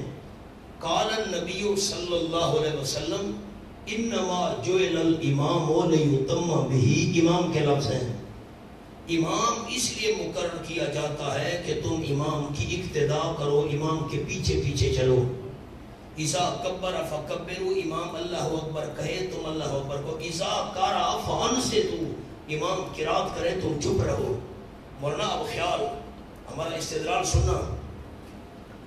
امام نسائی رحمہ اللہ جو شاگرد امام بخاری کا، وہ اس آیت کا باب باندھ کر آگے روایت حضرت ابو ہریرہ کی وہ لا رہا ہے جس روایت میں لفظ ہیں آپ صلی اللہ علیہ وسلم کے کہ امام قرات کرے تو تم چپ رہو. یہ روایت لا کر امام نسائی نے یہ ثابت کر دیا کہ آیت کا تعلق نماز سے ہے. آیت کا تعلق تو یہ باقی جو نام آپ کو لکھوائے وہ بھی، اور حضرت احمد بن حنبل بھی، اور امام نسائی، یہ سب کیا کہتے ہیں کہ اس آیت کا تعلق کس سے ہے؟ غیر مقلدین جو ہے نا، یہ بخاری شریف پڑھا کرتے ہیں. بخاری شریف سنو، دیکھنا میری طرف ہے. اللہ اللہ، آپ صلی اللہ علیہ وسلم نماز پڑھا رہے تھے، آپ رکوع میں چلے گئے. غور سے سننا، باقی سارے احباب بھی. ایک صحابی ہے حضرت ابو بکرہ، کیا نام بتایا؟ حضرت بکرہ رضی اللہ تعالیٰ. وہ جب مسجد میں آئے تو آپ رکوع میں تھے، سارے صحابہ بھی رکوع میں تھے، جماعت ہو رہی تھی. انہوں نے وہیں رکوع کر لیا. میں مثال دوں جی، جدھر ہم جوتیاں اتارتے ہیں تو مسجد کی حدود تو وہاں سے شروع ہوتی ہے، تو وہ پہنچے نا، وہی رکوع کر لیا. اللہ اکبر، رکوع کر کے رکوع کی حالت میں چلتے چلتے صف میں آ کر شامل ہو گئے. جب آپ صلی اللہ علیہ وسلم نے سلام پھیرا، اچھا آپ مجھے یہ بتا سکتے ہیں کہ سورۃ فاتحہ رکوع میں پڑھی جاتی ہے؟ سجدے میں؟ اتحیات میں؟ کس میں پڑھی جاتی ہے؟ قیام میں؟ تو حضرت ابو بکرہ شامل ہوئے کس میں؟ رکوع میں، اور رکوع کر لیا تھا وہاں پر. چلتے ہیں رکوع کی حالت میں، آ کر شامل ہو گئے. آپ صلی اللہ علیہ وسلم نے سلام پھیرا. ہاں بھائی یہ کیا آواز شباز تھی؟ وہ حضرت میں نے رکوع کر لیا. آپ نے فرمایا اللہ کریم تیری حرص کو اور زیادہ بڑھائے، دوبارہ ایسے نہیں کرنا. دوبارہ ایسے طریقہ تو یہ ہے کہ بندہ صف میں آئے تو رکوع کرے اور ساتھ شامل ہو، وہاں سے تو رکوع کر کے نہیں آنا تھا. آپ نے یہ تو فرمایا اللہ کریم تیری حرص اور زیادہ بڑھائے، دوبارہ یہ کام نہ کرنا، یہاں آ کر شامل ہونا چاہیے تھا. یہ نہیں فرمایا کہ تو نے تو فاتحہ پڑھی نہیں، تیری نماز نہیں ہوئی. نہیں سمجھ آئی؟ آپ نے یہ فرمایا تیری نماز، فاتحہ تو پڑھنی تھی. قیام کے اندر قیام انہوں نے کیا ہی نہیں ہے، وہ تو رکوع کی حالت میں چلتے ہوئے آئے. جب فاتحہ، آپ نے یہ نہیں فرمایا تیری نماز نہیں ہوئی، فاتحہ تو نے نہیں پڑھی. یہ بخاری شریف کی روایت ہے کہ بغیر فاتحہ کے نماز ہو جاتی ہے مقتدی کی، کیونکہ مقتدی کی طرف فاتحہ امام نے پڑھنی ہوتی ہے. غیر مقلدین بڑا کہتا ہے نا بخاری، یہ بخاری شریف. اور سنو، امام بخاری اس حدیث کو بخاری شریف میں کئی مقامات پر لائے ہیں. وہ کیسے؟ آپ صلی اللہ علیہ وسلم مسجد میں تشریف فرما تھے، ایک آدمی آیا، اس نے آ کر نماز شروع کی. نماز شروع کی، پڑھی، نماز پڑھ کر آپ صلی اللہ علیہ وسلم کے پاس آ گیا. السلام علیکم، آپ نے جواب دیا. فرمایا ارجع صلی فإنک لم تصلی او کما قال علیہ الصلوۃ والسلام، واپس جا، نماز پڑھ، تو نے نماز نہیں پڑھی. وہ چلا گیا. دوبارہ نماز پڑھی، دوبارہ نماز پڑھ کر آپ صلی اللہ علیہ وسلم کے پاس ہے. آپ نے ارجع صلی فإنک لم تصلی، واپس جا، نماز پڑھ، تو نے نماز نہیں پڑھی. دوبارہ کیا، نماز پڑھی، آپ کے پاس ارجے صلی فینا کرم، تو نے نماز نہیں پڑھی دوبارہ پڑھ. آپ وہ حیران حضرت آپ خود مجھے سمجھائیں پھر کیسے پڑھنی ہے. تو آپ صلی اللہ علیہ وسلم نے اس کو طریقہ نماز کا سکھایا. قیام ایسے کرنا ہے، رکوع ایسے کرنا ہے. اور اس میں آپ نے فرمایا خیال فقرا ما تیسر معک من القرآن. اور جو باقی تو چیزیں آپ نے بتائی نا، رکوع ایسے کر، قیام ایسے کر، وغیرہ وغیرہ. اور فرمایا جو تجھ کو قرآن پاک میں سے آسان لگے وہی تو مقام پڑھ. قرآن کی وہ آیات پڑھو، وہ صورتیں پڑھو جو تجھے آسان لگے. آپ نے یہ تو نہیں فرمایا فاتحہ پڑھ. یہ تو اگر فاتحہ پڑھنا ضروری ہوتا تو آپ کیا فرماتے؟ اس کو فاتحہ پڑھ. آپ یہ نہ فرماتے جو تجھے آسان لگے وہ مقام قرآن کا نماز میں پڑھ. فاتحہ کی بات آپ نے بخاری شریف میں ہے. اب سنو، خیر مقلدین نے بہت زور لگایا یہ وہ فلاں فلاں. ایک روایت بخاری شریف میں ملی، لا صلاۃ الا بفاتحۃ الکتاب، فاتحہ کے بغیر نماز نہیں ہوتی. ہم کہتے ہیں امام بخاری تک یہ روایت ادھوری پہنچی ہے. سمجھو یہ روایت ابو داؤد، امام ابو داؤد رحمہ اللہ ان کے پاس، باقی حدیث کی کتابوں میں یہ روایت پوری ہے. ساتھ لفظ ہے فصائدن. کیا لفظ ہے؟ سناؤ تو صحیح. کیا مانا؟ جو فاتحہ نہ پڑھے اس کی نماز نہیں ہوتی، اور اس کے ساتھ مزید قرآن نہ پڑھے اور سورت نہ پڑھے اس کی نہیں ہوتی. اب فاتحہ نہ پڑھے اور ساتھ اور سورت نہ پڑھے، یہ تو اکیلے کے متعلق ہے. کس کے متعلق ہے؟ تمہارا ہمارا اختلاف اکیلے والا نہیں ہے، تمہارا ہمارا اختلاف مقتدی والا ہے کہ جو مقتدی امام کے پیچھے کھڑا ہے وہ فاتحہ پڑھے نہ پڑھے اس کی نماز ہوگی یا نہیں ہوگی. انہوں تین قسم کے نمازی ہوتے، میرے طرف دیکھنا. ایک ہے امام، ایک ہے مقتدی، ایک ہے اکیلا. چوتھا نمازی کوئی نہیں ہوتا، یا امام ہے یا مقتدی ہے یا بندہ اکیلا پڑھ رہا ہے. اختلاف ہے ہمارا اور غیر مقلدین کا کہ جو امام کے پیچھے مقتدی کھڑا ہے وہ فاتحہ پڑھے نہ پڑھے اس کی نماز ہوتی کہ نہیں ہوتی. ہم نے کہا تم ایک صحیح روایت پیش کرو، ایک صحیح اور صریح روایت جس کے الفاظ یہ ہوں جو امام کے پیچھے فاتحہ نہیں پڑھتا اس کی نماز نہیں ہوتی. ہم تمہارا مسئلہ ماننے کے لیے تیار ہیں. کیا الفاظ کہے میں نے؟ ایک صحیح اور صریح روایت. الفاظ کیا ہوں؟ الفاظ اس میں کیا ہوں جو کس کے پیچھے؟ امام کے پیچھے فاتحہ نہیں پڑھتا اس کی نماز نہیں ہوتی، یہ الفاظ ہو. لیکن نہ خنجر اٹھے گا نہ تلوار ان سے، یہ بازو میرے آزمائے ہوئے ہیں. اب خیال کرو، انہوں نے کہا غیر مقلدین نے ٹھیک ہے یہ ہم نے مان لیا، تم نے اس آیت کو پیش کیا ہے. ہم نے کہا وَإِذَا قُرِئَ الْقُرْآنُ، قرآن پڑھا جائے. انہوں نے کہا فاتحہ قرآن ہی نہیں ہے. کیا کہا؟ قرآن پڑھا جائے، چپ رہو نا. سورۃ فاتحہ تو قرآن نہیں ہے، امام پڑھے تم پڑھو، وہ تو قرآن نہیں ہے. وہ کیا ہے بھائی؟ وہ ہے ام القرآن. کیا ہے؟ او مولانا وَلَقَدْ آتَيْنَاكَ سَبْعًا مِنَ الْمَثَانِي، یہ صفحہ ہے 544. 500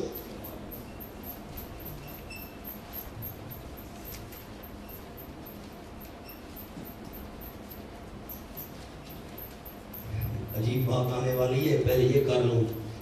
وَلَقَدْ آتَيْنَاكَ سَبْعًا مِنَ الْمَثَانِي وَالْقُرْآنَ الْعَظِيمَ، اور البتہ تاکید دی ہم نے آپ صلی اللہ علیہ وسلم کو 7 آیتیں وظیفے کی. کون سی؟ یعنی والقرآن العظیم، یعنی عظمت والا قرآن. اس سے مراد ہے فاتحہ. اللہ نے فاتحہ کو قرآن فرمایا. کیا فرمایا؟ مولانا اس 7 آیتوں سے کیا مراد ہے؟ القرآن العظیم، یہ صورت فاتحہ کو اللہ نے قرآن فرمایا ہے، عظمت والا. میری طرف دیکھیں، ایک بات عرض کروں. آپ نے ایک صحابی کو فرمایا کہ میں تجھے عظمت والی آیت، عظمت والی صورت نہ سکھاؤں، عظمت والی صورت نہ بتاؤں، عظمت والی صورت کی خبر نہ دوں. جی بالکل. تھوڑی دیر بعد آپ سے وسلم جب مسجد سے نکلنے لگے، حدیث پاک میں صاحب نے کہا تھا تو آپ نے فرمایا تھا کہ تجھے عظمت والی میں صورت بتاؤں، تو وہ تذر مہربانی فرمائے. آپ نے صورت فاتحہ پڑھی. اور فرمایا یہ عظمت والی سورت ہے، اور آپ نے فرمایا یہی آتینا کا سبع من المثانی ہے، اور یہی قرآن حدیث میں آیا۔ آپ صلی اللہ علیہ وسلم نے خود سورت فاتحہ کو قرآن فرمایا۔ تو یہ جو غیر مقلدین کہتے ہیں کہ قرآن پڑھا جائے فاتحہ قرآن نہیں ہے، فاتحہ تو ہے ہی اصل سارے قرآن کا خلاصہ، اور عظمت والا قرآن ہے ہی فاتحہ۔ قاضی صاحب رحمۃ اللہ علیہ ہمارے استاد سند المحدثین قاضی شمس الدین رحمۃ اللہ علیہ کے داماد بھی اور بھتیجے بھی، اور بحر العلوم قاضی عصمت اللہ صاحب رحمۃ اللہ علیہ ہنستے تھے، فرماتے تھے امام رازی نے کہا ہے، وہ بھی چونکہ فاتحہ کا قائل تھا، کہتا ہے یہ کافروں کے بارے میں ہے، آیات کافر شور مچاتے تھے، میں چپ کرو، کافر چپ کر گئے ہو، کس کے بارے میں ہے؟ کیسے ہنستے تھے۔ سورۃ حمیمہ سجدہ کھولو،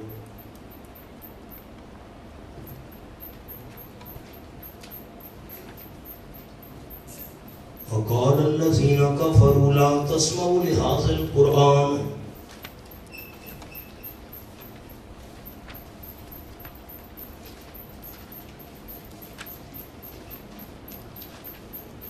صفحہ 969 900۔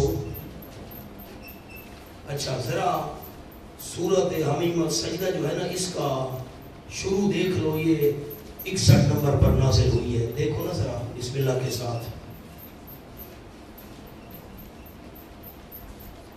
دیکھ رہے ہیں 61؟ اچھا بس ذرا 61 ذہن میں رکھنا۔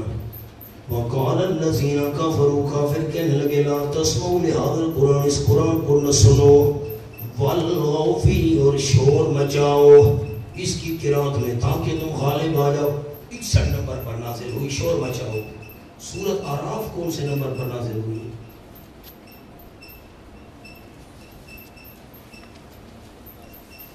دیکھو بسم اللہ کے ساتھ لکھا ہوا ہے اوپر 39 نمبر، دیکھو تو۔ اچھا پہلے کون سی سورت اتری دونوں میں سے؟ اعراف اتری، پہلے اعراف اور بعد میں۔ اچھا اعراف میں کیا فرمایا اللہ نے؟ کافرو اذا قرئ القرآن فاستمعوا، قرآن پڑھا جائے تم چپ رہو، توجہ سے سنو، اور انہوں نے چپ کی تھی۔ سمجھو سمجھو سمجھو، اللہ نے فرما دیا رسول اللہ میں کافرو چپ کرو، قرآن پڑھا جائے توجہ سے سنو، خاموش رہو، وہ خاموش رہتے تھے، وہ والغوا فی، وہ انہوں نے اس آیت پر عمل کیا۔ اب کائی سے بھنستے تھے، فرماتے تھے امام رازی رحمہ اللہ کہتا ہے کہ یہ آیت کافروں کے بارے میں، کافروں کو یہ چپ کراتی نہیں، سمجھو تو، مومنوں سے اس کا تعلق نہیں، مومنوں سے اس کا تعلق نہیں، کافروں کے بارے میں، کافروں کو چپ، سمجھو تو صحیح، کافروں کو چپ، مومنوں سے تعلق نہیں، تو آیت تو بیکار ہوئی معاذ اللہ۔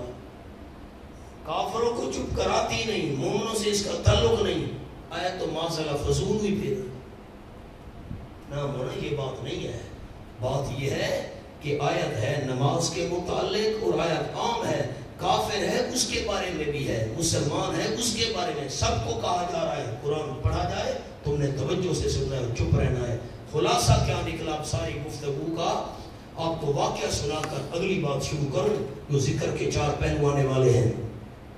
امام ابو حنیفہ رحمۃ اللہ علیہ کے پاس کچھ بندے آئے، سیرت النعمان میں علامہ شبلی رحمہ اللہ نے بھی لکھا، بڑا مشہور واقعہ یہ۔ انہوں نے کہا حضرت ہم آپ سے مناظرہ کرنے آئے ہیں۔ کس بات کا مناظرہ؟ بھائی اس بات کا مناظرہ کہ تم کہتے ہو امام کے پیچھے جو مقتدی ہے وہ فاتحہ نہ پڑھے، مناظرہ کرو۔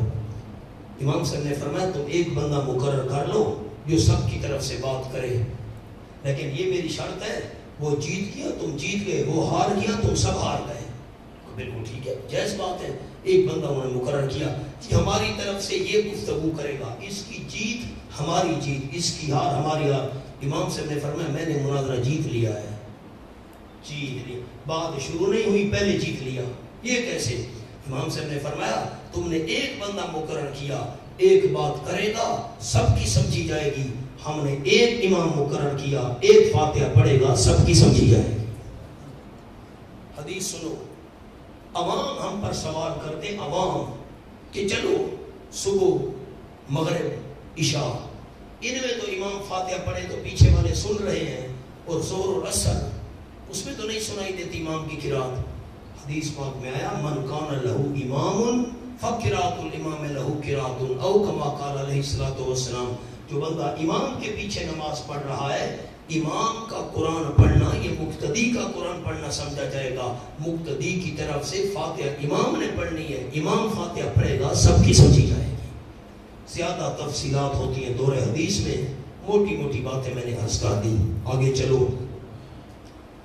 وَاذْكُرْ رَبَّكَ فِي نَفْسِكَ تَضَرُّعًا وَخِيفَةً وَدُونَ الْجَهْرِ مِنَ الْقَوْلِ بِالْغُدُوِّ وَالْآصَالِ وَلَا تَكُن مِّنَ الْغَافِلِينَ. وَاذْكُرْ رَبَّكَ، میری طرف دیکھیں، میں 4 باتیں عرض کر دوں. آپ کو میں عنوان لکھوا دیتا ہوں، پھر میں سمجھا بھی دیتا ہوں. لکھیں جی. ذکر 2 قسم، نمبر 1 خیالی، نمبر 2 لسانی.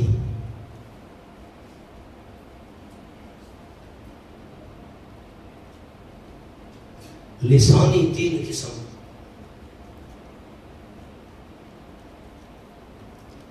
ذکر خفی 1، ذکر خفی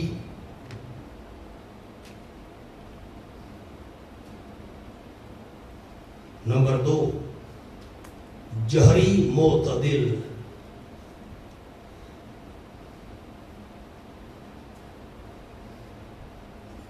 نمبر 3 جہری مفرد.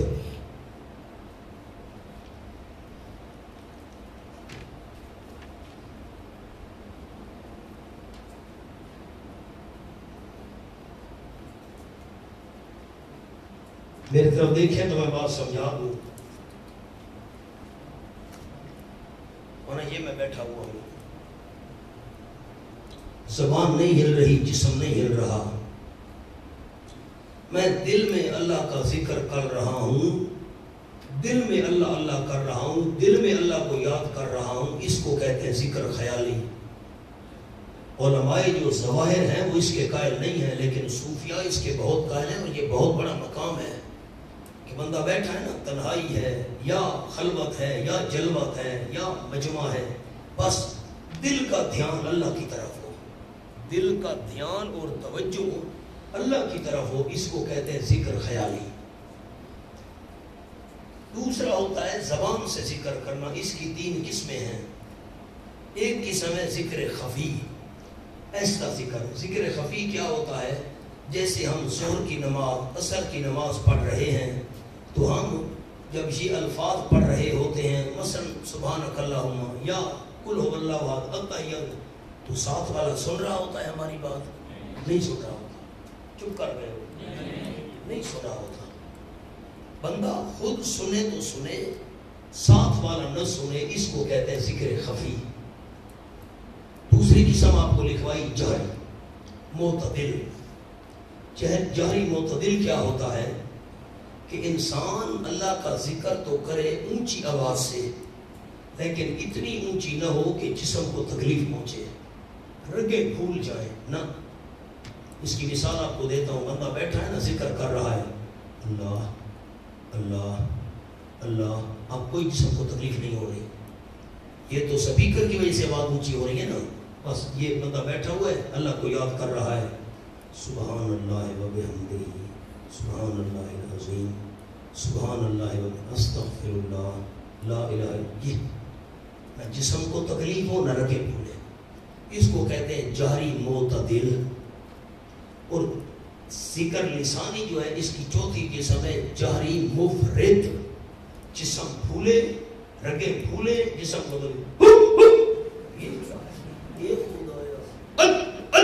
یہ کیا ہوتا ہے؟ اوپر کپڑا ڈال دیا، لائٹ بند کر دی، یہ کیا ہوا ہے؟ لائٹیں بند ہے، یہ کیا ہوا ہے؟ یہ ہے جہری مفرد. کیا ہے؟ اب دیکھیں آیات میں 2 ذکر آ رہے ہیں، میں منع کرتا ہوں. وَاذْكُرْ رَبَّكَ فِي نَفْسِكَ، قلم ہاتھ میں. طریقے ذکر اول لکھا ہوا ہے، تیر کا نشان فی نفسک پر لے آئے ہیں.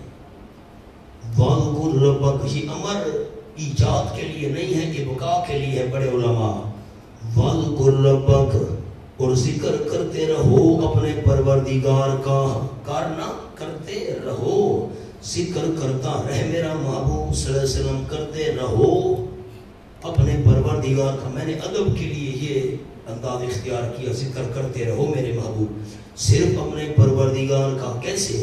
فی نفسک، فی نفسک، اس پر لکھو یعنی آہستہ آواز، لکھا ہوا ہے بس تم کے نیچے جا کر لکھ دیا، یعنی آہستہ آواز سے ذکر کرو اپنے پروردگار کا، کرتے رہو کس آواز سے؟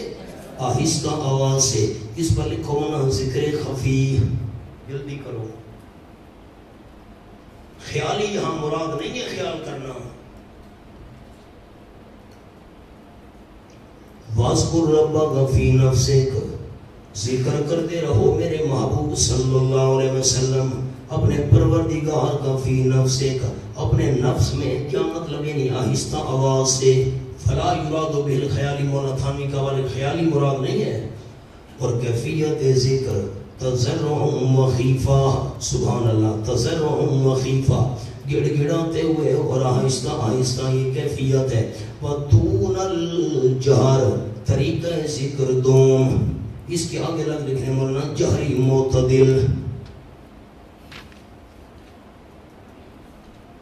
جہری معتدل، اس کا عطف ہے فی نفسک پر، تو یوں ہی برق بنے گی، وَاذْكُرْ رَبَّكَ دُونَ الْجَهْرِ مِنَ الْقَوْلِ، عبارت بنی وَاذْكُرْ رَبَّكَ دُونَ الْجَهْرِ مِنَ الْقَوْلِ، ذکر کرتے رہو اپنے پروردگار کا میرے محبوب صلی اللہ علیہ وسلم۔ نیچے معنی لکھا ہے کچھ کم زور کی آواز سے، زور کی آواز سے کچھ کم ہونی چاہیے آواز، زور والی نہ، اسے کم ہونی چاہیے۔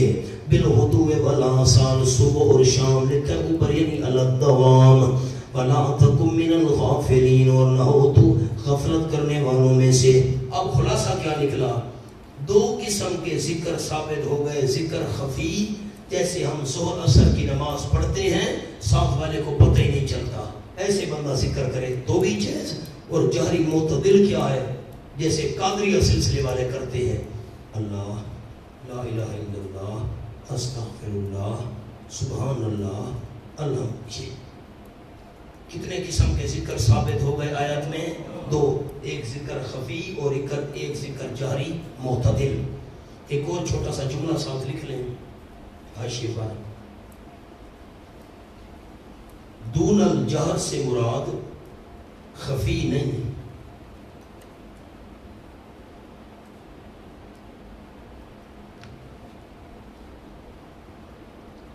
اس کا ذکر فی نفسک میں ہو چکا۔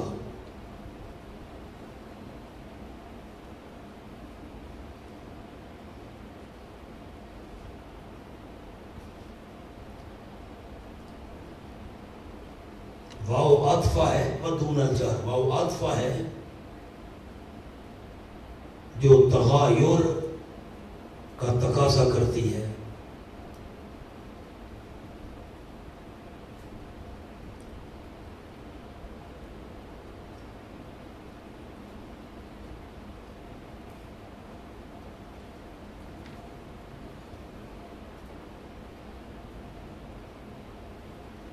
خلاصہ کیا نکلا مولانا؟ خلاصہ ذکر خفی کرو آپ کی مرضی، ذکر جہری معتدل کرو آپ کی مرضی۔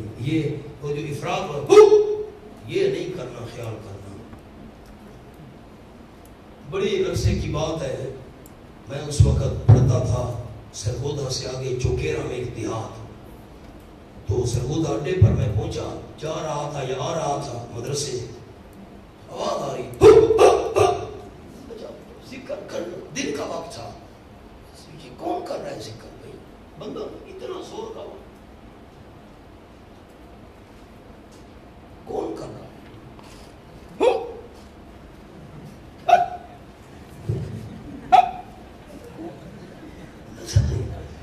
خدایا وہ بندہ دور بیٹھا ہوا تھا، چھپا ہوا، سپیکر لگایا ہوا تھا، سپیکر میں آواز آ رہی ہے، انداز لگاؤ جی، پورے ڈے کو سنا رہا ہے سپیکر میں۔ یہ کیا انداز ہے بھائی؟ انداز ہے تو میرے خیال ہے کوئی لفظ ہے نہیں، ورنہ لفظ ہم فٹ کرتے بھائی یہ تو جار مفرد سے بھی کوئی اور لفظ ہے، وہ تو جار مفرد ہے نا، بندہ اپنی زبان میں کرے ہو کر، اور یہ تو سپیکر لگا کر وہ بڑا ہارن رکھا ہو خدایا یہ کیا ہے کہ اندازہ لگاؤ. ان الذین عند ربک لا یستکبرون ترغیب الی الطاعات. یقیناً وہ ملائکہ الذین پر لکھا ہے ملائکہ عند ربک جو تیرے پروردگار کے پاس ہیں. پاس ہیں سے مراد مقرب ہیں جن کو قریبی مقام ملا ہوا ہے. لا یستکبرون عن عبادتہ نہیں آکڑ کرتے وہ اللہ کی عبادت سے. لکھا اصلاح عقیدہ جس میں اصل عقائد ہیں. لا یشرکون بہ غیرہ جل شانہ اللہ کے غیر کو اللہ کے ساتھ شریک نہیں کرتے فرشتے. وَيُسَبِّحُونَهُ تسبیح بیان کرتے اللہ کی توحید لسانی. اللہ کریم کی ذات و صفات میں کوئی شریک نہیں, عبادت کے لائق ہونے میں بھی کوئی شریک نہیں. وَلَهُ يَسْجُدُونَ اور اللہ ہی کے لیے سجدے کرتے ہیں فرشتے. توحید بالجوارح ہے. یسبحون توحید لسانی اور وَلَهُ يَسْجُدُونَ توحید بالجوارح. اور سورۃ انفال کے ایک دو حاشیے لکھ لو.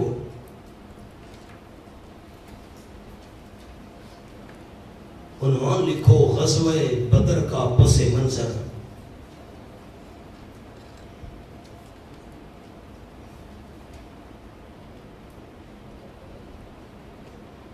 مشرکین مکہ نے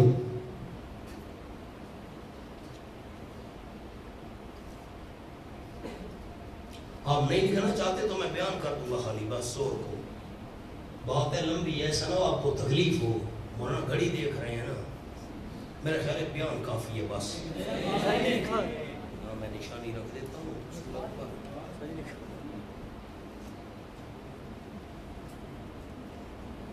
آپ کو 3 جماعتیں سنا دوں گا, وجوہات بھی سنا دوں گا, بس وہ کافی ہے.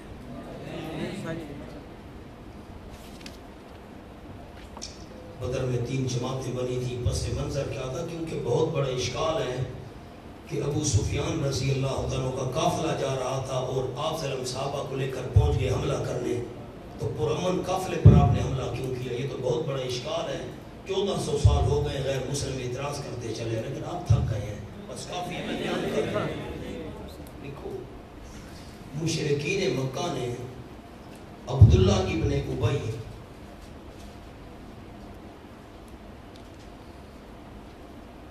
کو خط لکھا کہ تم نے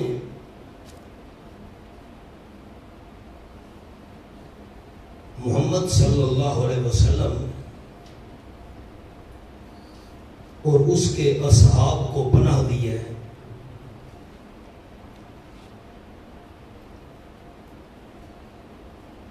ان کی پناہ سے ہاتھ اٹھا لو ورنہ ہم تم پر حملہ کر دیں گے.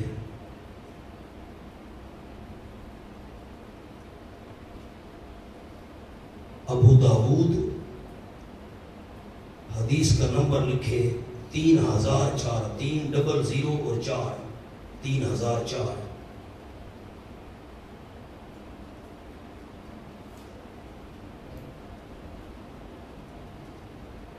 نمبر 2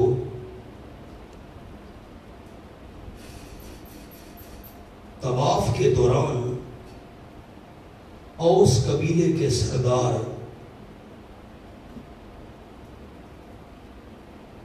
حضرت سعد رضی اللہ تعالیٰ عنہ کو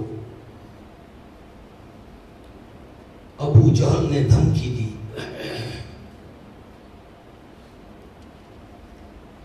کہ تم نے ہمارے دشمنوں کو پناہ دے رکھی ہے.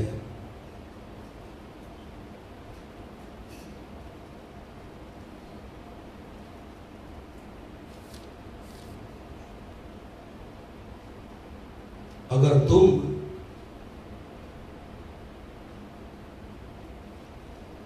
ایک سردار کی پناہ میں نہ ہوتے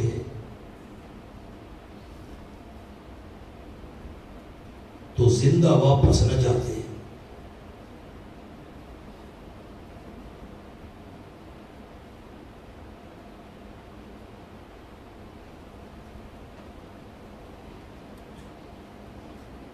حضرت سعد رضی اللہ تعالیٰ عنہ نے کہا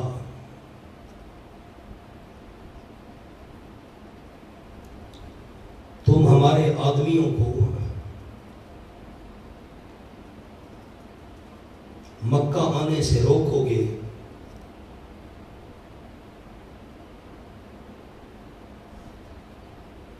تو تم تجارتی قافلے لے کر شام جاتے ہو،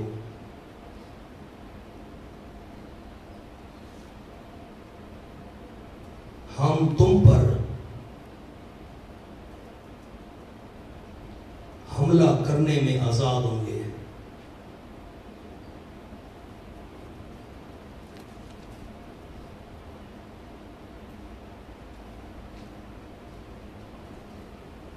بخاری شریف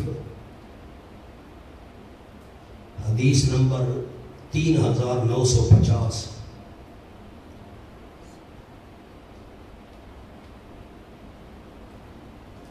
نمبر 3، مشرکین کے کچھ دستے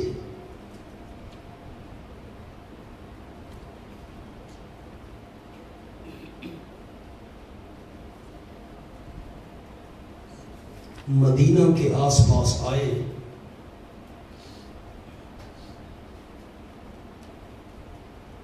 اور مسلمانوں کے مویشی لوٹ کر لے گئے، جانور مویشی۔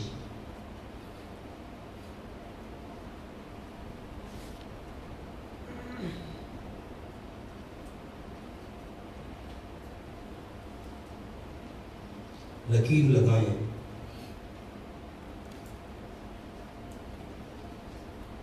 ایک نوٹ لکھوانا ہے بڑا قیمتی۔ یہ حملہ لالا صاف کر کے لکھیں، واضح کر کے، یہ حملہ پرامن قافلے پر نہ تھا،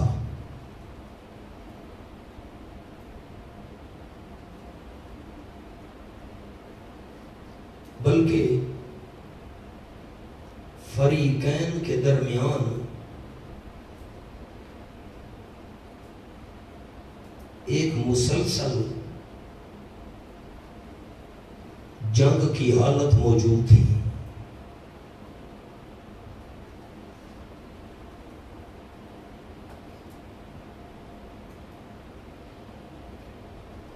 دونوں نے ایک دوسرے کو چیلنج دے رکھے تھے،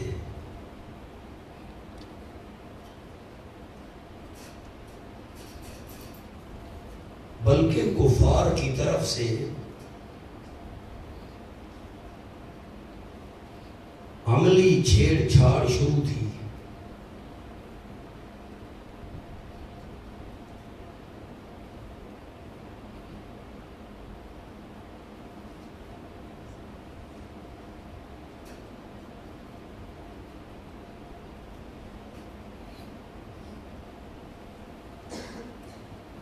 قافلے کا امیر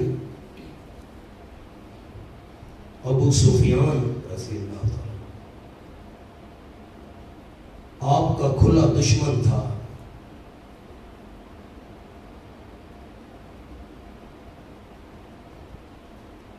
چالیس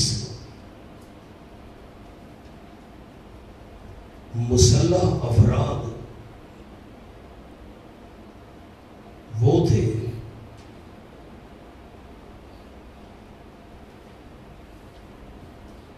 جو مسلمانوں کو تکلیف دینے میں پیش رہے تھے۔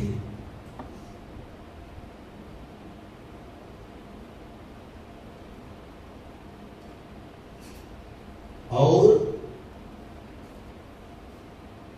مسلمانوں کے خلاف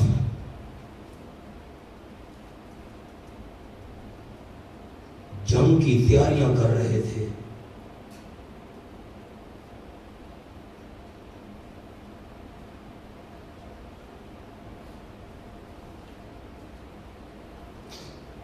اس معاشرہ میں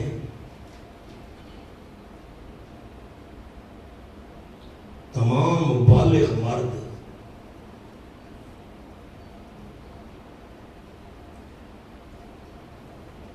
مقاتلہ یعنی لڑنے والے کہلاتے تھے۔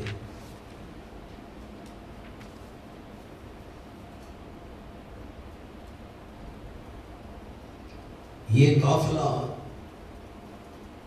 مکہ میں کامیابی کے ساتھ پہنچ جاتا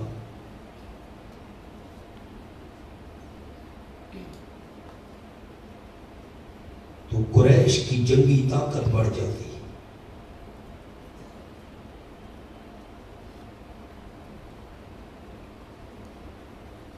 بس باقی بات انشاءاللہ زور کے بعد کریں گے جی۔ الحمدللہ رب العالمین۔